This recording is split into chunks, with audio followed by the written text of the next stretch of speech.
तर जेसीबीचा अनधिकृत ताबा प्रकरणी आता 3 जणांना अटक करण्यात आली। अटक केलेले 3 जण इंडसइंड बँकेचे एजंट असल्याची पोलिसांची माहिती आहे। इंडसइंड बँकेचे अधिकारी असल्याचं भासवत जेसीबी ताब्यात घेतला होता आणि येळवंडेंकडून जेसीबी जप्त करणारे लोक हगवण्यांची माणसं असल्याचं समोर आलं।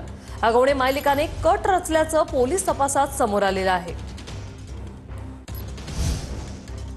सोबत उपायुक्त शिवाजी पवार सर काय सांगाल, हे 3 एजंट जे आहेत त्या ठिकाणी आता ताब्यात घेण्यात आले, त्यांचे गुन्हा दाखल करण्यात आले, नक्की कसा त्यांचा सहभाग या कटामध्ये होता? हे जे 3 आरोपी जे अटक केलेले आहेत ते प्रायव्हेट रिकव्हरी एजंट आहेत। त्यांनी जो जेसीबी जे तक्रारदार आहेत येळवंडे यांच्या ड्रायव्हरकडनं जप्त केला होता आणि जप्त केल्यानंतर ज्या डेझिग्नेटेड पार्किंगला गेल्यानंतर जे बँकेचे लीगल ॲडवायझर आहेत त्यांच्याशी संपर्क केला।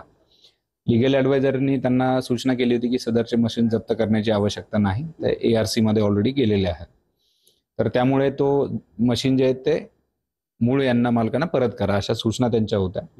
तर ते जे मशीन आहे रिकव्हरी एजंटनी ज्यांच्याकडनं ताब्यात घेतलं होतं त्यांना देणं अपेक्षित होतं, त्यांना न देता त्यांनी यातील गुन्ह्यातील जे आरोपी आहेत शशांक हगवणे यांच्या ताब्यामध्ये ती मशीन त्या ठिकाणी देऊन टाकली। पण ही बँकेची सूचना नसताना देखील या तिघांनी हे केलं, हा जेसीबी जो आहे तो या ठिकाणी उचलण्यात आला किंवा जप्त करण्यात आला, हा कुठल्या पार्किंगला जो आहे तो नेऊन ठेवण्यात आला, तिथून पुढे कसं झालं त्या जेसीबीचं?